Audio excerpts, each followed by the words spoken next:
Afternoon, everybody. It's 5 o'clock on Tuesday, which means it's time for math. My name is Jeremy Jasper with KathleenJasper.com, and I'm here to help you out with your math on your teacher certification exams. So just like we do every Tuesday from 5 to 6 p.m., I've got 10 problems that I'm going to go over. Problems that you may see on your certification exams, problems that will help you just kind of reinforce those math skills that you may need some work on, or just showing you some tips and tricks that will help you out. Either way, I'm here for an hour to go over whatever I can provide you so that you can pass your certification exam. We're getting into crunch time here as we're in the, almost done with the first week of June, and June 30th is usually the cut date for a lot of you and your certificates, a lot of you and whether or not you get your assignments at your school. So hopefully you have your tests all ready to go within the next few weeks so that you can get your certificate, you can get all this over with, and you can worry about teaching next year and enjoy the rest of the summer. We're coming to you live on YouTube and on Facebook, but if you aren't able to join us 5 o'clock every Tuesday, these are recorded, and on our YouTube channel, you can see that every week we post the recording of the video, and there's a link below that will get you the 10 problems that I go over, so you can print those out and work them out. We're going to go ahead and get started, but if you have any questions as I go through any of this, then please post it in the comment section below, whether you're on YouTube or you're on Facebook. Sometimes I just get going and I forget to check in real time, but I will usually halfway through, I'll check the comments. But either way, before we're done, I'll check the comments if you have any questions and go back and see if you needed anything. Otherwise, go ahead and hit me up. Either way, if you're watching the recording, you can just put it in the comment section and I'll see it, or shoot me an email, info@KathleenJasper.com, but I'll write that up all at the end so you can see that. So let me go ahead and get everything situated here so I can see if you've got any comments for me. I'm going to go ahead and start sharing the screen so that we can go ahead and get started with our math. So please make sure that you do have a calculator available with you. If you don't know which calculator you're allowed to use on the exam, then I suggest going to the test page that you have, whether it's Praxis or any other, and check and see which calculator you are allowed to use. Some calculators are embedded in the program, and then some of them you will get an actual physical calculator at the test site. You are not allowed to bring a calculator with you. You're not allowed to bring anything into the test site, but just make sure that you have a calculator available with you. The calculator is your tool. I highly recommend it, knowing how to use it and using it often. The second thing is scratch paper. A lot of you working out of workbooks, or if you print out the problems that I have that I'm working on now, you work right under. So as I draw this, see how I highlight this, or I circle this, or I start writing right underneath it. That's not going to help you on the exam because you're not able to do that.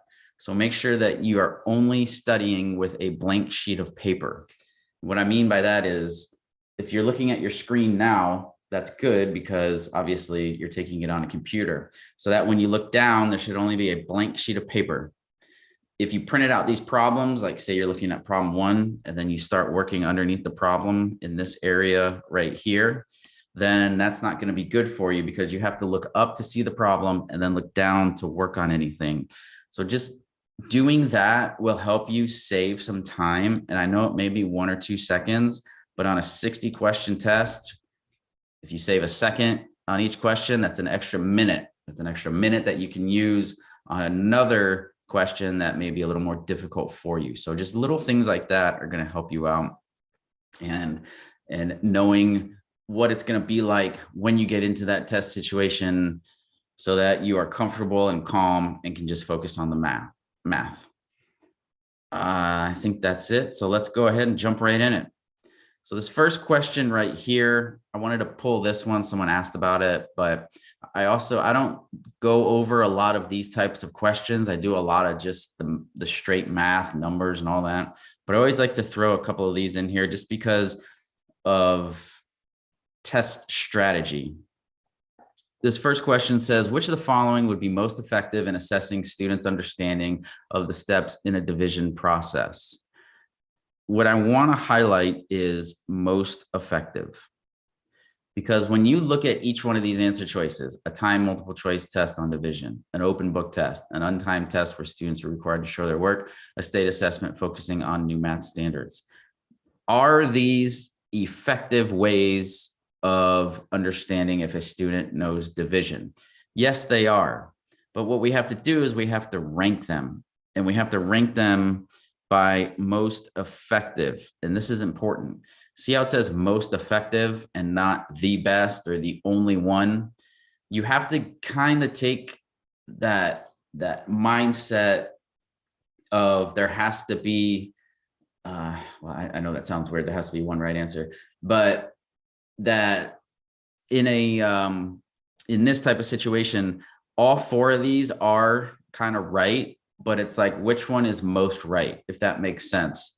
And so you have to be able to differentiate between answer choices right away. Okay.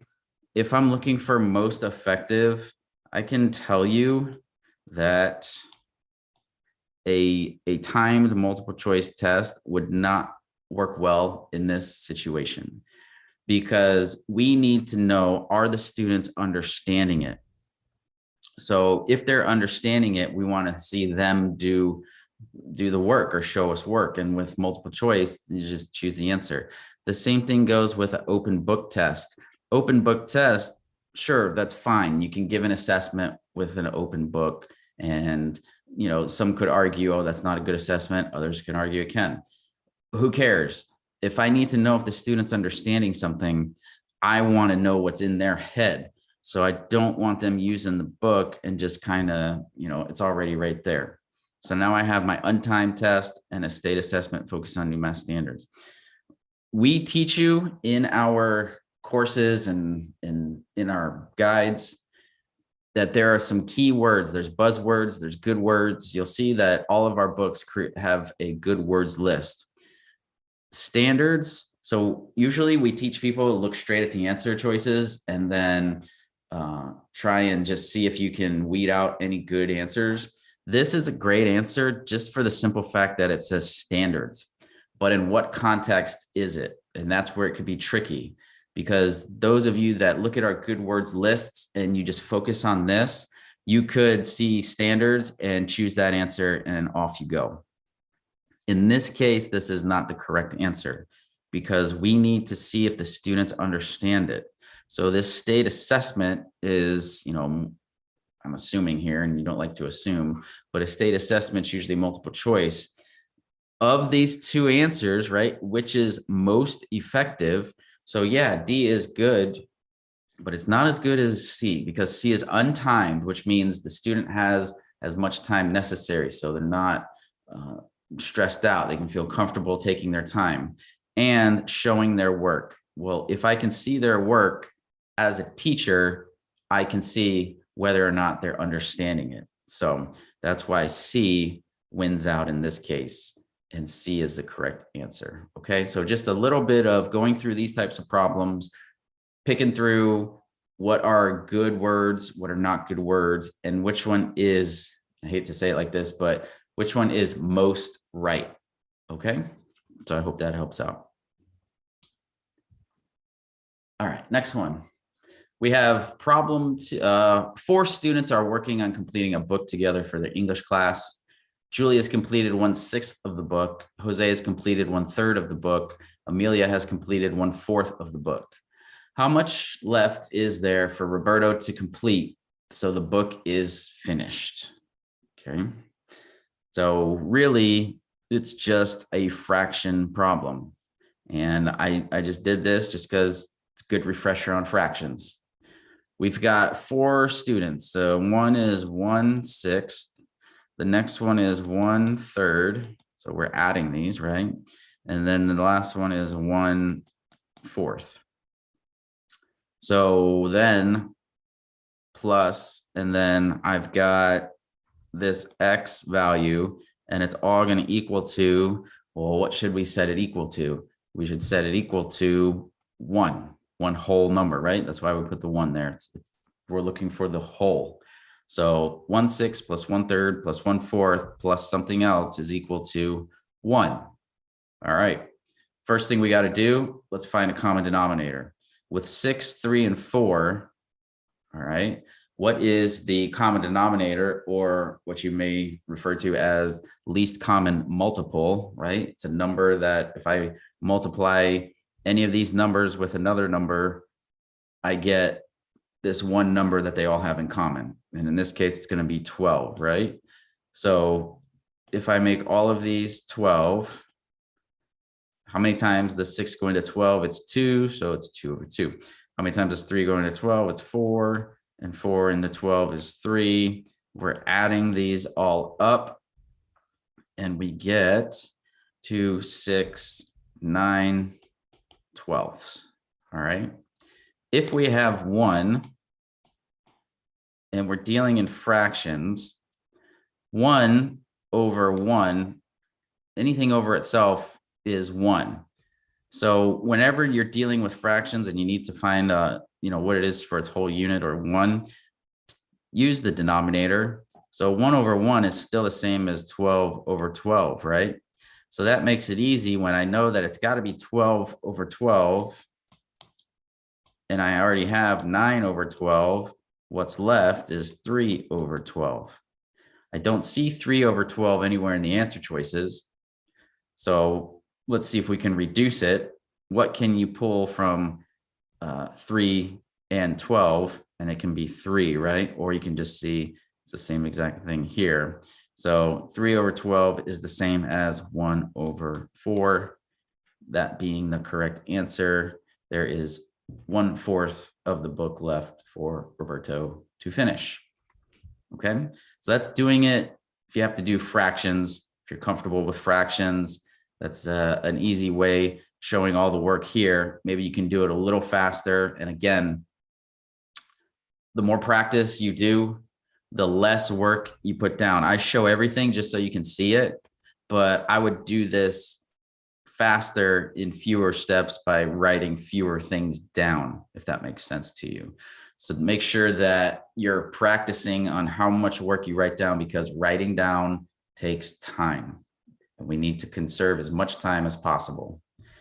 Another way of doing this, again, I will never tell you which way is better or force you to do a certain way on a problem. I'm just here to kind of show you every way that I can think of at the time. Obviously, there could be more ways and I'm just not thinking about it, but hey, that's how it goes.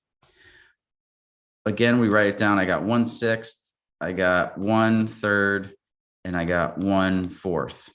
You've got a calculator. If you got a calculator, you should always just keep the calculator in your left hand, because, or your right hand. I'm just saying you should keep it in your hand just so you've got your pen or pencil, you got your calculator, and you're just ready to go. It's always there. Just it almost helps you to force yourself to use it. If I convert these to decimals, so this is approximately 0.17, 1/3 is approximately 0.33, 1/4 is 0.25. So if I've got all these, let's add them up. 0.17 plus 0.33 plus 0.25 is 0.75. If I did 1 minus 0.75, again, you can just keep it in your calculator. 1 minus 0.75, I already know what that is. I don't know why I have to do that.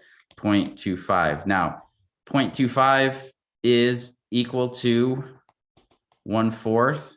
But what if you didn't know that? What if this were a different decimal and it had some other crazy number, right? Because you're doing, I mean, this is fairly easy because it gives me a nice clean number. But what if you had another problem where it was fractions and it wasn't as easy as this one is? and it gives you fractions as answer choices.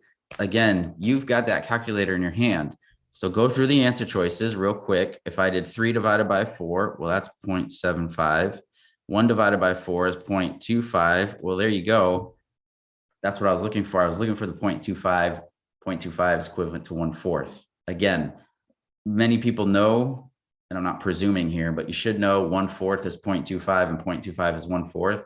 But if you didn't, you're struggling on these math tests, use your calculator. I'm telling you, it will help you so much.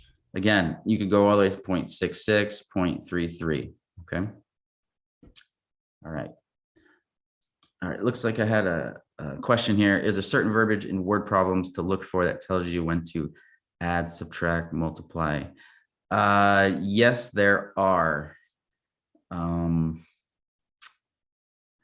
It's,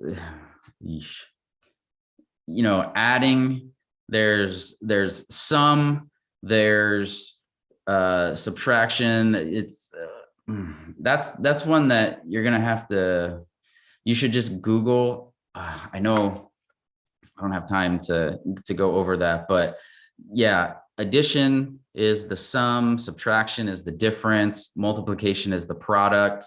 If you look up common terms for math problems, as far as common terms for functions, this is for Tarian, those are the words that you're going to have to look for, because yeah, you're right. You may not necessarily see add, subtract, multiply, and divide. Let me go back. I got another one here. Where do you get 1 from on the equation for 2? Does it mean the whole book? Yes. 1 means plus an x equals 1. 1 means, this is a fraction. So obviously it's less than 1. So in order to have the whole thing, you need to make it 1. In this case, this might make sense more. When I have it in this decimal form, this may help you now. In decimal form, what if I did it like this? What if this one had 17? What if this person had 17% done? This person had, that's not right. This person had 33% done plus 25% plus another number equals 1. What is 1 as a percent? It's 100%. So 1 is equivalent to 100%. That's why whenever we have these fraction problems, we set them equal to the number 1. Okay, so I hope that helps. All right, next problem. We have Jake worked part-time at a restaurant. The amount of money Jake earned for each of 6 weeks is shown. And there's our numbers. Jake then earned $25 for working a 7th week. How were the mean and median affected? I see people asking for these types of problems a lot. I see these types of problems in many standardized tests. So your best resource is to look through released tests, because there's patterns. There's patterns that they use to assess certain standards. These test companies do not want to do more work than they have to. So these problems are recycled through all, no matter what testing company you're getting from, whether it's ACT, SAT, the tests in Missouri, the tests in New York, the tests in Florida, the tests in Alaska, they all go by the same patterns when they're assessing different standards. This one in particular, we're looking at mean and median. So what is a good way to really assess a lot of things in one question? Well, this is a perfect question, because it gives us a data set. You have to understand a data set. You have to know what mean and median are. And then for just added rigor, you need to know how those mean and median, not just how to find it, but how they are affected when we add a variable to it. And when I say variable, I mean they're telling you, here's your data set here, but I'm going to now throw this in, and what's going to happen. So these are higher level questions that assess many different standards at once.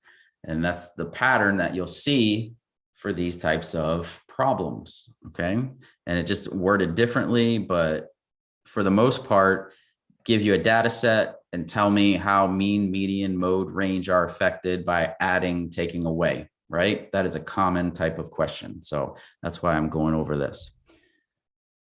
The first thing you should do, if you don't see it already, because a lot of people can just do this mentally and kind of line up the numbers, but what you want to do is you want to put everything in ascending order.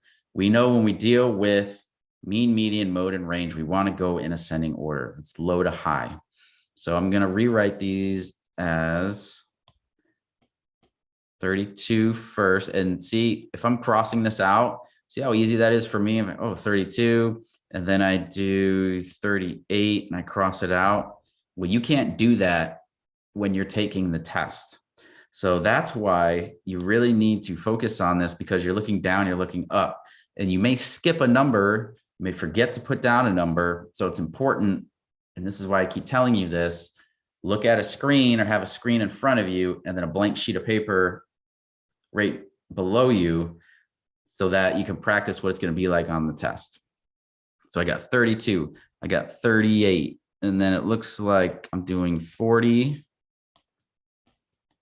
another 40, and then 65, and then 80. 1, 2, 3, 4, 5, 6 numbers. 1, 2, 3, 4, 5, 6 numbers. Okay. So this is what I start with. I'm going to put this 25 right here because that's what they're throwing. That's the curveball that they're throwing at me. Whenever a data set has a number inserted into it, it is always, now listen to me when I say this, it is always going to affect the mean, right? It has to. It either goes up or it goes down. Well, I shouldn't say that.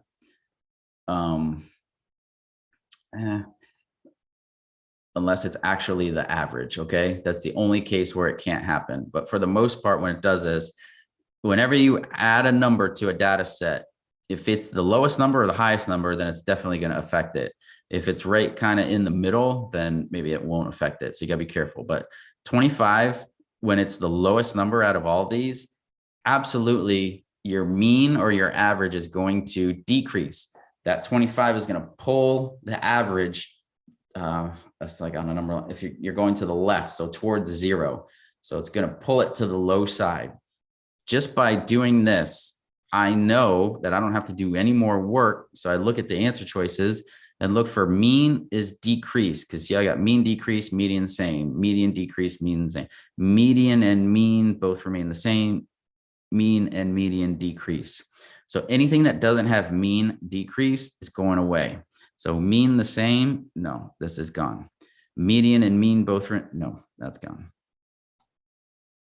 So now I've got mean taken care of, decrease. Now I have to do the median. So the median is the middle number. If I were to take this 25 out, because I need to figure out what the first one was. If I take this number out, I see I've got 6 numbers. So that means these 2 numbers are the median, right? Because I got 32 and 80. What you're supposed to do is add them together and then divide by 2. And we see that we get 40 as our median.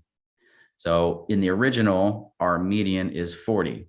Now, what happens when I add, so we got 40 here. What happens when I add that 25? When I do the 25 here, I see that it's an odd number set, which means you're going to have one number as the median. In this case, 40 is the median. Well, is it possible for them to both have the same median? Yes, it is, because they're doubled up here. It's the way that it works out, where it starts as an even numbered set, moves to an odd number set. You got to be careful. It's a little tricky because you're probably thinking to yourself, well, if the mean has to move, well, shouldn't the median also have to move if I add more numbers to it? And no, it doesn't have to, because you have a scenario like this. And these are the types of scenarios you need to look out for, because it's something that you just don't think about it. You think, well, anytime I add a number, it's going to change everything, right? So don't take that for granted. Always work through these problems even if you think you're 100% sure, just reassure yourself. It shouldn't take you much more time. So in this one, we see that the mean decreases and the median remains the same. Okay. All right. Our next question. Sylvia is planning to use a 4-year loan to purchase a car. The price of the car is $85.75. The amount of interest she will pay on the loan is $1,036. Which of the following is the best estimate of each monthly payment Sylvia will make? Okay. So we got a lot going on here. I'm a 4-year loan. Here's the price. Here's the interest. And then they throw this at you. What is the best estimate? So if it says best estimate, when you go ahead and you work this out, you may not get the exact numbers that are shown in the answer choices. And you're thinking to yourself, well, how can I not get the right answers in these answer choice? Because, isn't that the whole point? And you've got to look, and it says best estimate. So you're going to get a number and you're going to have to be in the ballpark. And what that means is it's just which one is it closest to. Now they give you a pretty good range. Each one of these is $25 off of each other. So sometimes they'll give you a little tighter wiggle room, but for the most part, if you do this right, you will get an answer that is very, very close to one of these answer choices. They're not going to trick you into being like, $10 or $15 off of any one of these prices. All right. Question coming in. Hey, are these problems core math or current area problems?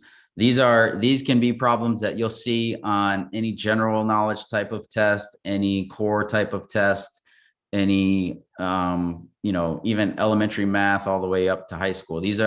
I try to pick very generic problems that fall right into the middle, where it's good for your core skills, let's say, and just kind of problem solving, just to get you going on how to solve these types of problems. So this one, for example, has a bunch in it. We're going to have to do some conversion. We're going to have to do some kind of adding, subtracting, figuring our way through this. And a lot of these are just logic. Just think it through. Think of the logical progression of steps that you would take to figure this out. So it's a 4-year loan. Here's what I've got. Let's go ahead and add up what my price is and what my interest is. And when I go ahead and do that, I get 8611. Is that right? Oops. Yeah, I think that's right. 8575.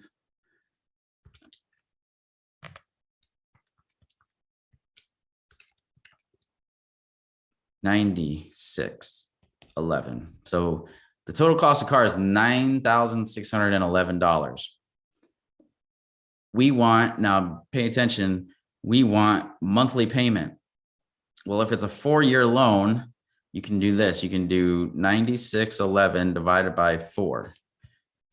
And if I do 9611 divided by 4, that gets me 2402 and some change. Don't worry about the change because I'm just estimating, right? I need the best estimate. So that's my yearly payment. Then you can say to yourself, well, it's supposed to be monthly, right? Because look, 2402, and then what I have on the answer choices. So go ahead and divide that again. How many months are in a year? So 2402 divided by 12 gives me, so divided by 12, 217 cents. Well, I'd say that's a pretty good estimate of $200. And so you just do $200 and there you go. That's it. That's all it takes. So sometimes you'll get a problem and it has a ton of narrative in it. I'm not saying this is a lot of narrative, but it takes up the whole screen and it could be overwhelming. Again, just follow it through in a logical progression. Pretend that this was your car that you were purchasing, how you would figure that out. The only other way I can think of doing this is it's part of the conversion. So again, if I'm 4 years, just know that if I go from big to small, right? And these are units. So in this case, this is years and this is months. Well, what's the magic number for years and months? It's 12. There's 12 months in a year, or 1 year is equal to 12 months. Okay. So when I go from big to small, I always multiply. So you would do 4, in this case, it's 4 and 12, you get 48 months. What if I were doing small to big? It's the opposite. So this is for all conversions. This works for all conversions. I don't think I've put this up in a while, but if you memorize this, you'll always convert correctly. Small to big would be what? Divide. So in this case, if I had, I had 48 months and I needed months to years, I would do 48 over 12 and get 4. So that was pretty quick and sloppy, but just know when we're dealing with conversions, if it's a big conversion going down to a small conversion, which I always recommend if you can, you multiply. If it's a small number going up to a big number, divide. Okay. And so that's why you could have done, let's get this out of the way. We had our number, I think it was 9811 divided by 48, and then you'll still get approximately 200. Okay. All right. Problem 5. So we have a candidate received 59% of the votes cast in an election. In the election, 76% of the 39,881 registered voters cast a vote. Which of the following is closest to the total number of people who cast a vote for the candidate in the election? So it took me a couple times as I read this question, it's because I was like, but these are the types of questions that you do get on these exams. And if it's written correctly, but it just doesn't seem that way.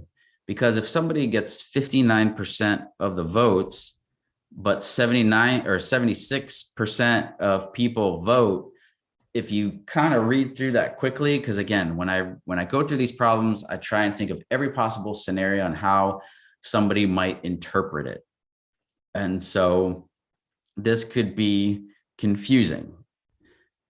When I want to look at this also, it says closest to the total number. Again, when I see that word closest or best estimate, know that these answer choices are, again, I'm looking for which one is in the ballpark. So let's go ahead and tackle this question.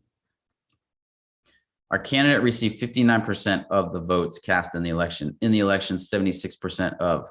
So there is a possible 39,881 voters. How many of those voters voted? And that's what this is. That's what this says right here. So it was 76% or 0.76. Now, again, if I have 76%, how do I convert it to a decimal? I always show this one. Your decimal place is always here. Go 1, 2, always 2 to the left. And that's how you get your conversion. Otherwise, if it's 76%, you can always do, just like it says, percent means per every 100. So it's 76 over 100, and that will also get you 76. So if you have single digit percentages or decimal percentages, just pick it up, put that number in your calculator and just hit divide 100, and you'll always get the right decimal conversion for your percent. So once we get that out of the way, let's go ahead and multiply that out. 39,881 times 0.76. That's going to give us approximately 30,310 people. So that is the amount of people that voted in this election. Our candidate got 59% of the vote. So what do we do again? We take what our voters who voted times 59%, and that will give us approximately 17,883. Which one of these numbers, because now look, we're dealing with bigger numbers. The number we did before was, they gave us 25 people or $25, give or take, right? But now that we're in the thousands, we're in the tens of thousands, our numbers are going to be just a little off. But out of 17,883, it's definitely not these two. Which number is it closest to? Is it closest to 16,000 or 18,000? So make the right choice, and 18,000 is going to be the one that you're going to want to choose. That's the closest. Okay, that's your best answer available to you. I know it's not exact, and some people may think, oh, when you're 117 off, that's a lot, but not when you're dealing with tens of thousands. So that's a pretty good estimate right here. Okay, next one. All right, I like choosing these problems every now and then because it really forces you to focus on the question. It says Liam is a waiter at a diner. The scatter plot shows the relationship between the amount in dollars of a customer's check and tip in dollars that Liam receives on an average day of work. So we got our line there and we got our scatter plot. Based on the line of best fit for the scatter plot, which of the following is closest to the tip that Liam should expect to receive for a $25 check? This is all in how you read the graph.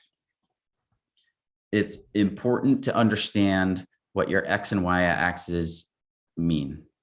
Here's my dollar amount. Here's my tip. I need to know what a $25 check is going to get me. Here is where this ends. Do you see $25? No, you don't. So it's important for you with your X and Y axis to see how it's delineated. That means each one of these lines, what is each one of these lines worth? If you look closely, and we all take this for granted, so don't do this because the test makers make these graphs like this on purpose. Each one of these represents 2, not 1. For my Y-axis, my tip in dollars is represented as dollars single, $1. For every line is representative of $1. Every line on my amount is representative of $2. Does it matter? Does the X and Y have to have the same difference? No, it does not. Just as long as the X all has the same difference and the Y all has the same difference. Very important because a lot of these questions will trip you up. I noticed that 25 is an odd number. These are all even. This is where, and I know it may be difficult to see, but this last line right here represents our $25 mark, or I'm sorry, our $26 mark, which means between these two lines, let me see if I can do this a little better. Between these two lines, I'm going to try and get it on there. Between this line and this line is going to be where $25 is. So you're going to think, well, it's got to be right smack in the middle, right? And you would be right. So let's look at the options that they give us for the answers. So let's just kind of pay attention to this, knowing that this, and this is what I want you to focus on. This right here, it can't be. This is the highest. So it has to be, but less than, right? The less than sign. And this is the lowest. So it's got to be greater than. I hope that makes sense. So we are between, if we look at this here, do you see where we are here? This is $5, right? So this is $5 here. This is $4 here. So again, it's between $4 and $5.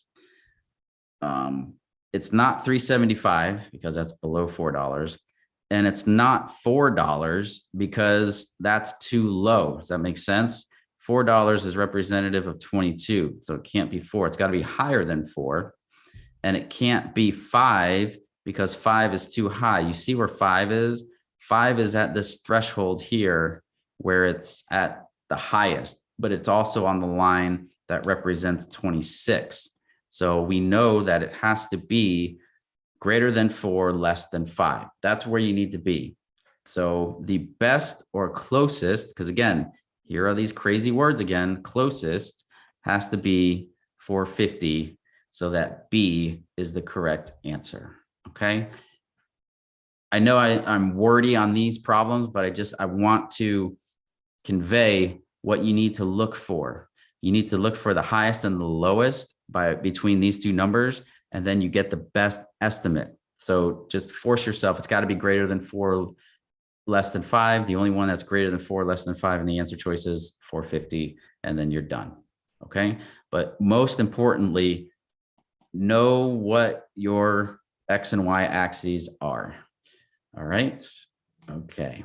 Let me go ahead. I just want to make sure all of my Facebook people are doing okay. I keep the YouTube one open just because it's easier for me to see you all, but looking like, okay, no comments on there. So if you have questions, please keep commenting and I'll get to them. Problem 7. Julio walked from one corner of a rectangular field to the opposite corner along a diagonal of the field. This diagram represents the field and the path Julio walked.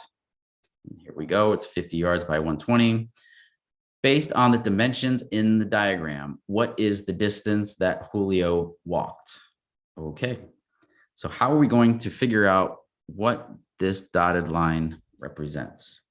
So if I take that dotted line and then I do this and I do this, you should notice that we have a right triangle. We know that it's a right triangle because they put the word rectangle in here. And that means that each one of these angles is a 90-degree angle. So in math, you have to make sure everything is proven. And so that's how I know that I can make a right triangle with this.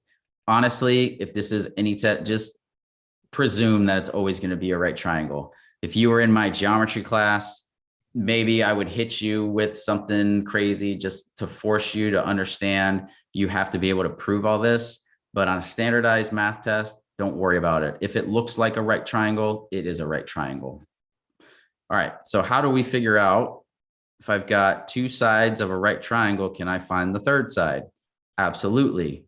And you can do that by, remember this, the Pythagorean theorem, a squared plus b squared equals c squared. So what I want to go ahead and do is I want to take my sides or my legs. Each one of these is a leg. You have a leg, you have a leg. That's what A and B stand for. It doesn't matter which one. And then you have your hypotenuse, and that's what C stands for. So we're just going to make A be 50 and B be 120. So I've got 50 squared plus 120 squared is equal to C squared. All right. Next, go ahead.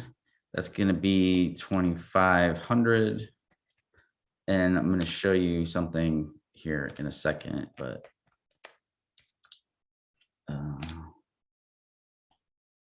2,500 plus 14400 equals C squared. We combine these two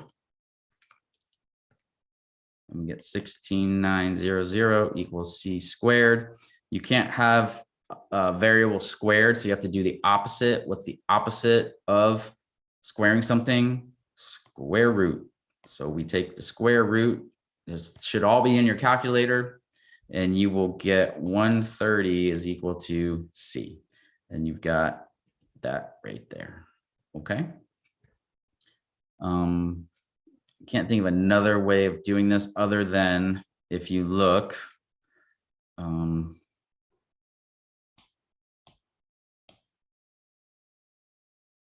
if you know, I'm going to show you something here. So let's just clean this up so you can see it. You still know a squared, b squared, c squared.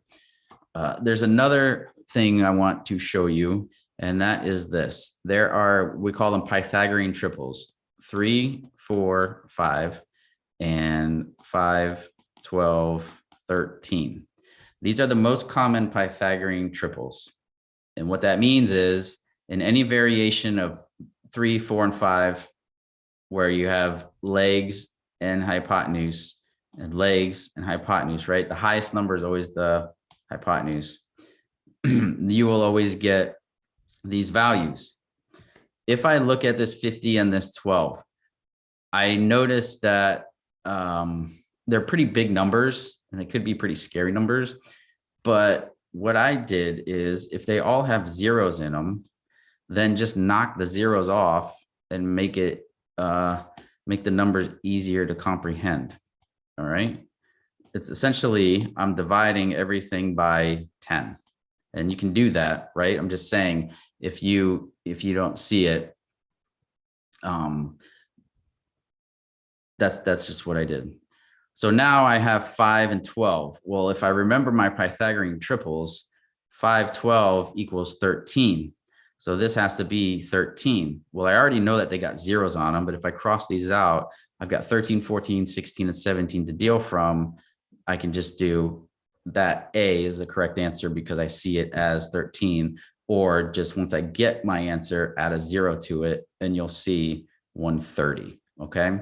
If you can remember these Pythagorean triples, 3, 4, 5, and 5, 12, 13, they pop up on standardized math tests all the time. And they do that because it's kind of like a cheat code.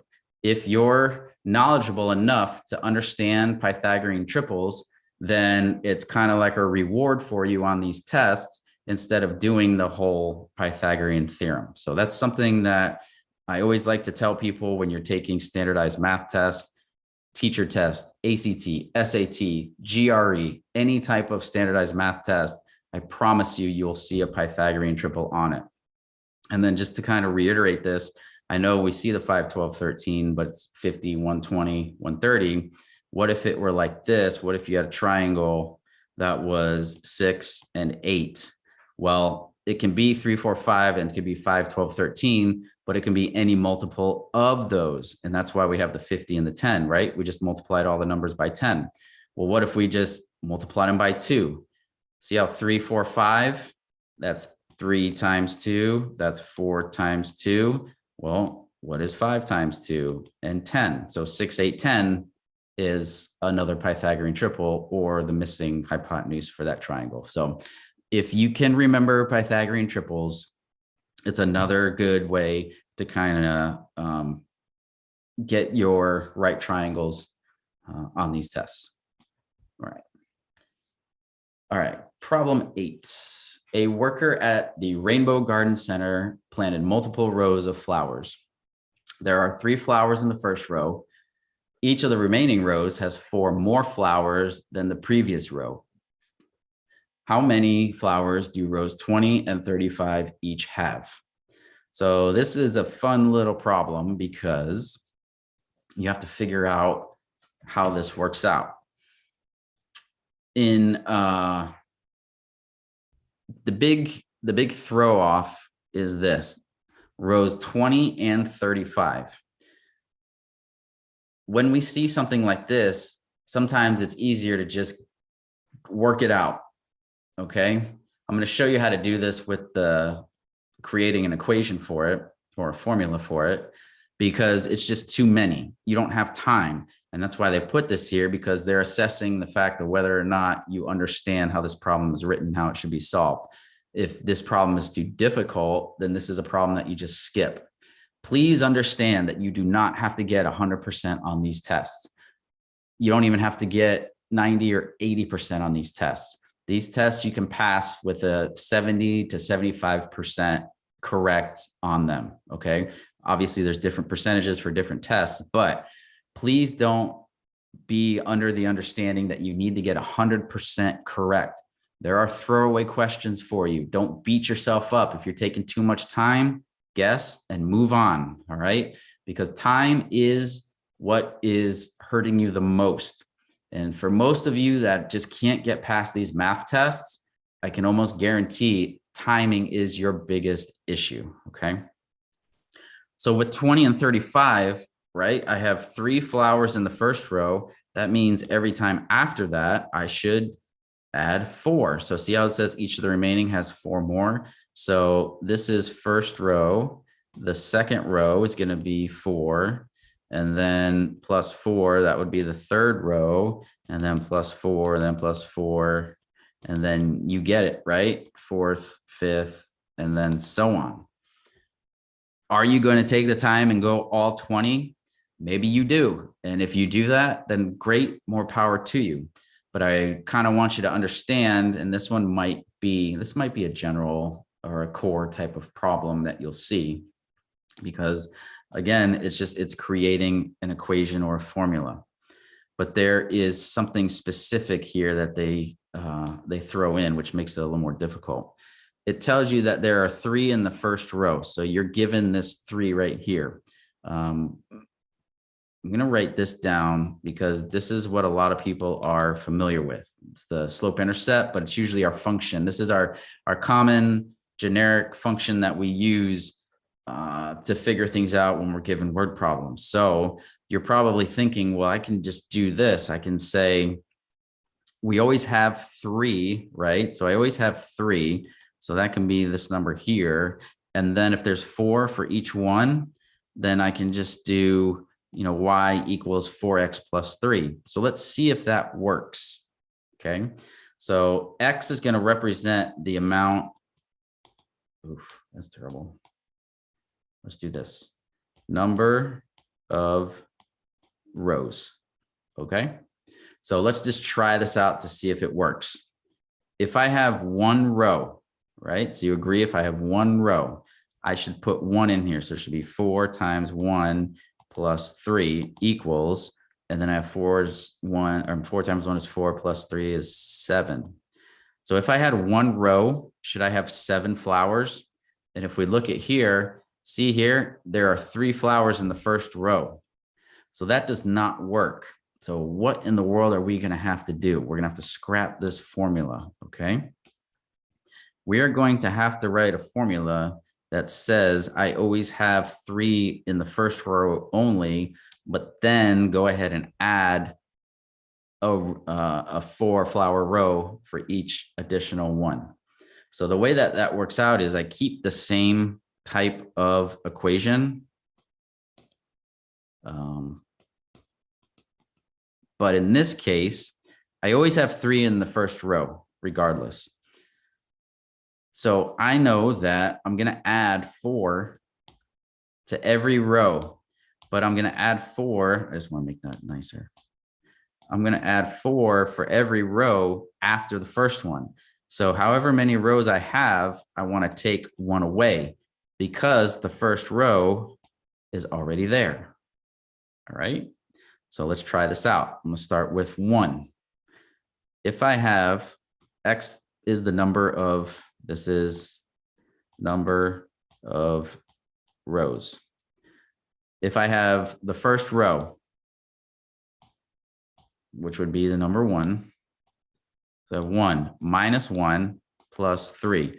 What is 1 minus 1? It's 0. So 4 times 0 is 0 plus 3 equals 3. So does that make sense? Got 1.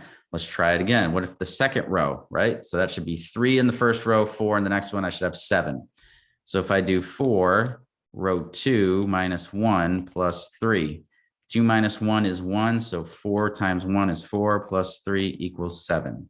So I know that this works. Okay. It's just this little minus 1 is a little trickster because we have a different number in the first row and then the same number every one thereafter. So we have to always take 1 row away when we are solving this problem. It's asking us to figure out rows 20 and 35. So let's do 4.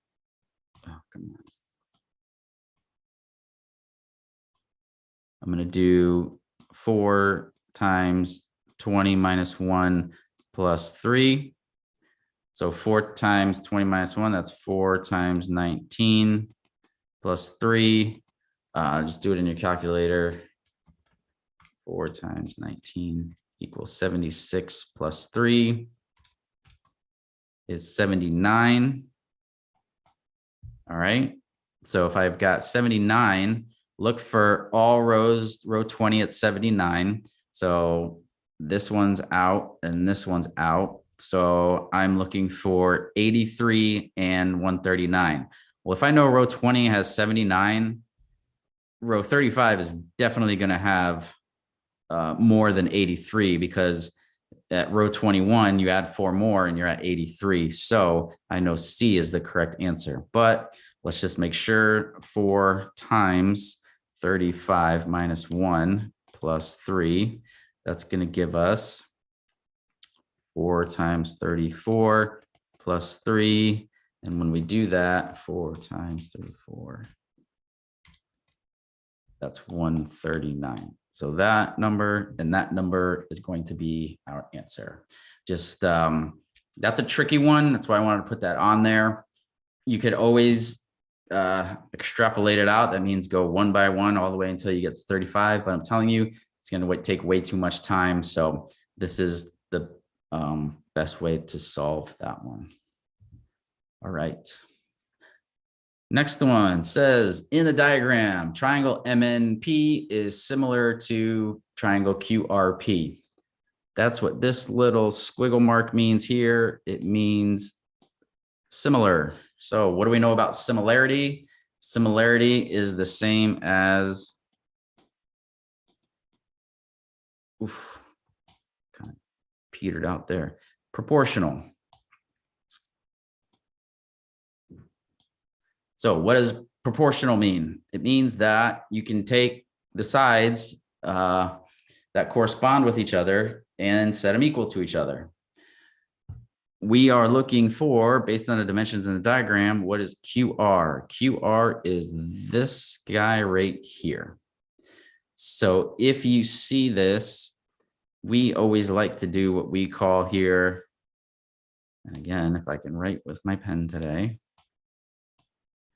we call it matchy. If you've been with me a while, you know what matchy is. In a proportion, you set up 2 fractions that are set equal to each other. So I've got, if you notice here, I'll do it in a different color so that we're not getting too crazy. Do you see how I have this triangle here, which is QRP, which is a terrible tracing job. So I've got QRP here, and then on the broader, let's do green. I've got MNP, right? Do you see there's the red triangle is just a tiny triangle built in to a bigger triangle, the green one. So what I want for my matchy is going to be, they give us, see how they give us 2 and 5? That's the left side of each of the triangles. And then I can do the bottoms. So I'll do, I can do left. What's my matchy going to be? And again, you don't have to write this down, but just in your mind, think of it. Left small over, or let's do this. Let's keep it simple. Sorry, I don't want to confuse anybody. Let's just do small triangle over big triangle. What do I mean by small and big? Small side first, then the big side. So you can do the left sides for each one. So you see the small triangle has a 2. The big triangle is, don't forget, this is just a mark here. Or, oh, nope, it's not.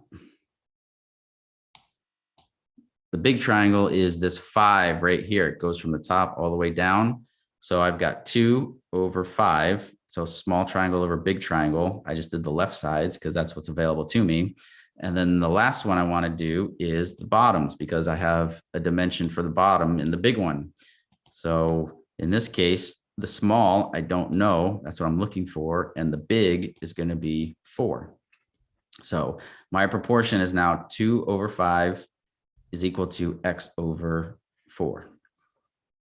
All right. So hopefully we get that. I'm going to go ahead and erase it and make some room.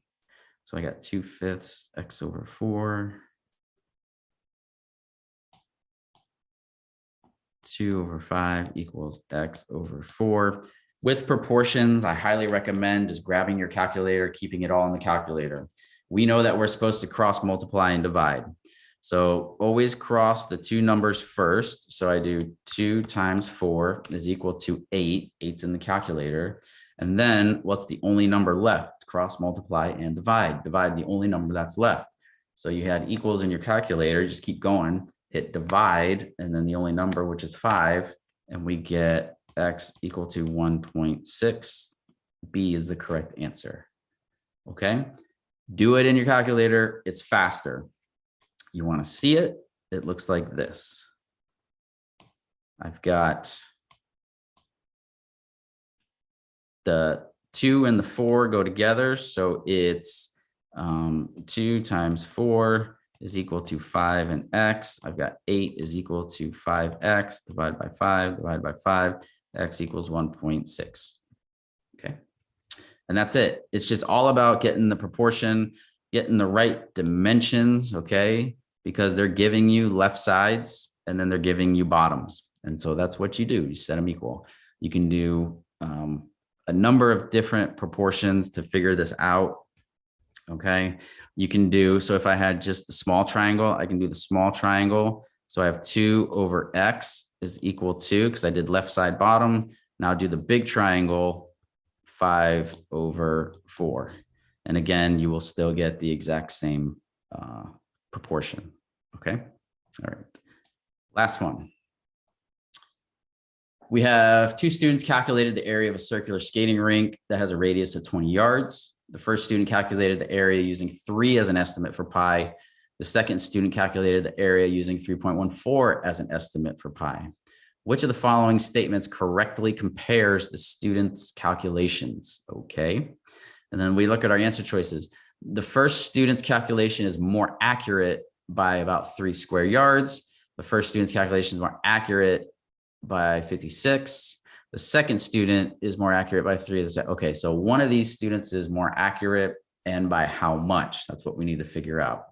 So let's take the first student, and if they're figuring out, we need to know the area. So what is area of a circle? Area of circle is pi times radius squared. So we need to do pi radius squared, but we're using 3 instead of pi. So this one is going to be 3 times, what's our radius? They give it to us already. Radius is 20. 3 times 20 squared equals. So that's 3 times 400.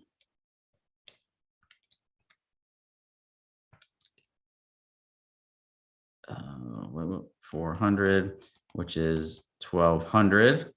And then our second student calculated area by using 3.14. So we have 3.14 times 20 squared equals 3.14 times 400.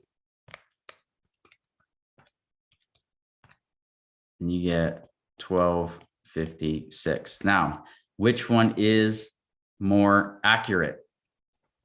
Because we use 3.14. So see how we're estimating 3 and then we have 3.14.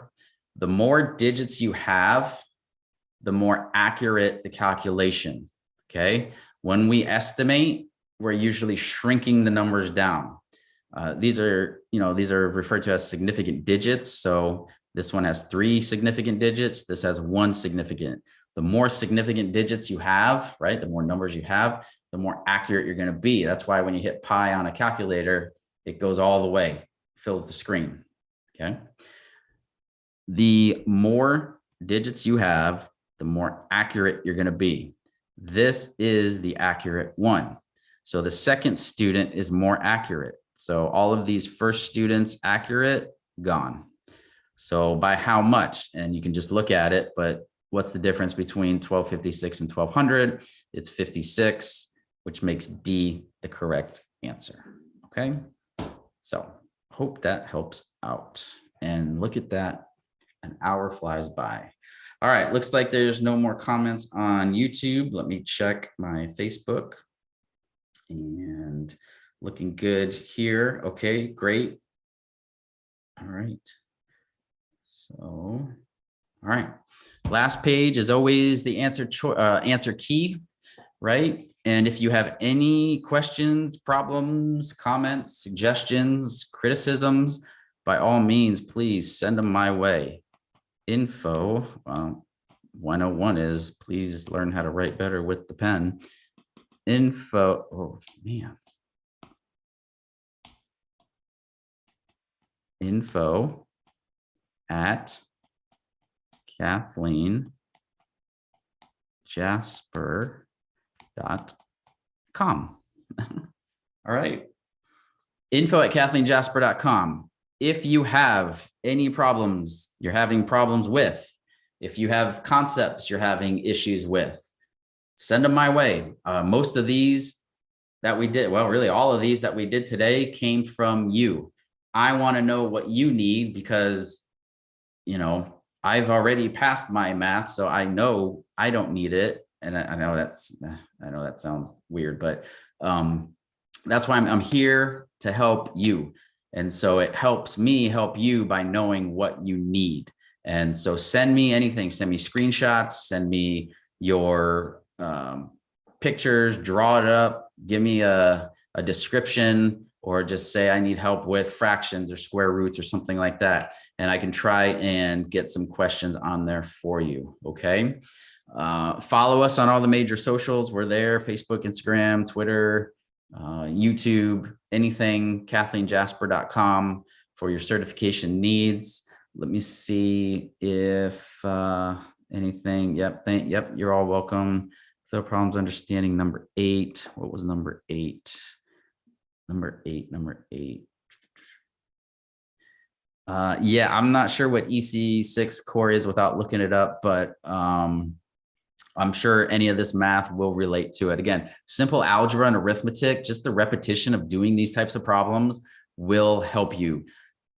Picking out the right information in the word problems and setting them up, that will help you for everything.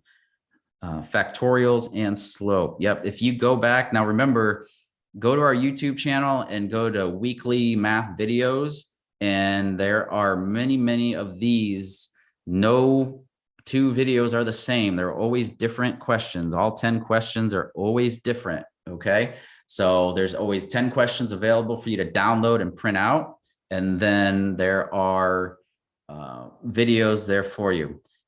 Man, you guys are all jumping on number 8 there. I really got you with number 8. So let me just kind of go through this again because it tripped you up. So let's do this. Let's just get rid of this for now. Okay.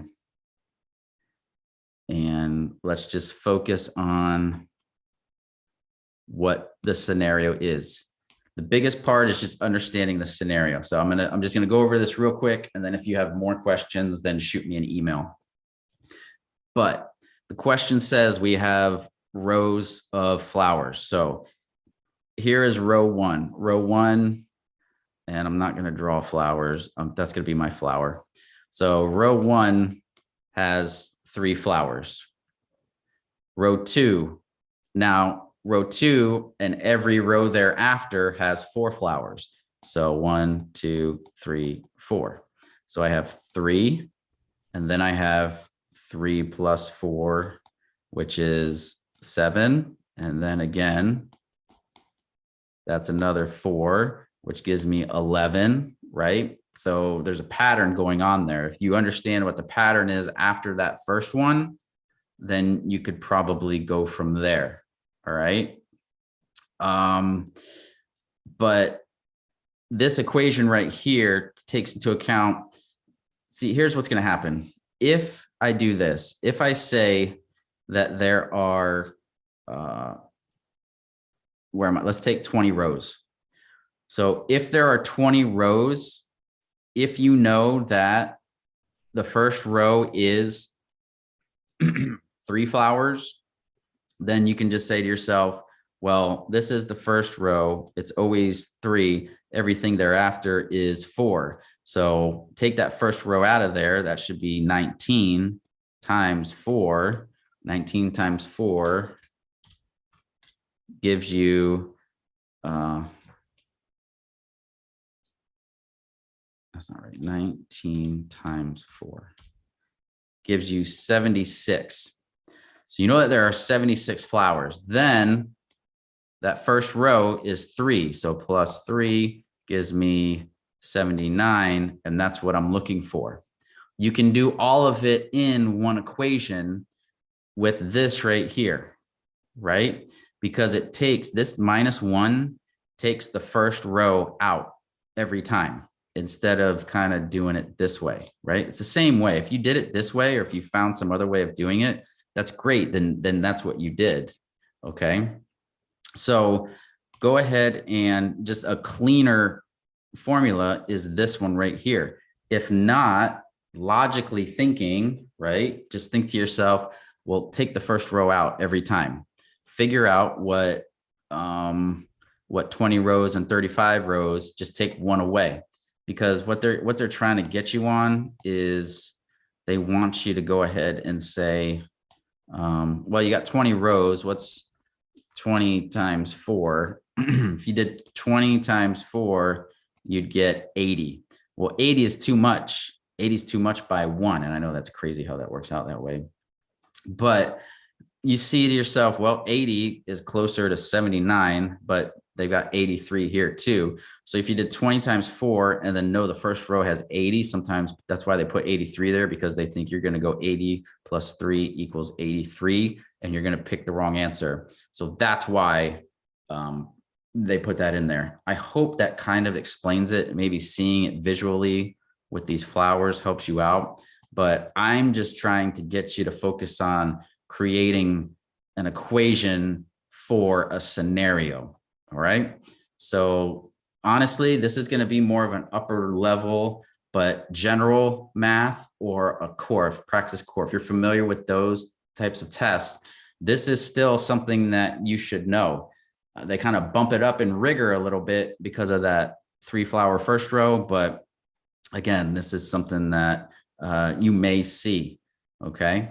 You won't see this on an elementary type of test, but it's fair game for anything else. So I hope that helps out. Solid side synergies prep this is legit prep for, yeah, this is, we are legit. I can tell you that we are certified in just about everything that we do here. So I like teaching math, so this is why I do it every Tuesday. Okay. 4 more than the previous row. No, don't think like that. That's going to get you confused if you do it that way. So that's it for the time that I have. If you have any questions, go ahead, send me an email, info@kathleenjasper.com. I hope I helped out. I hope you learned something today.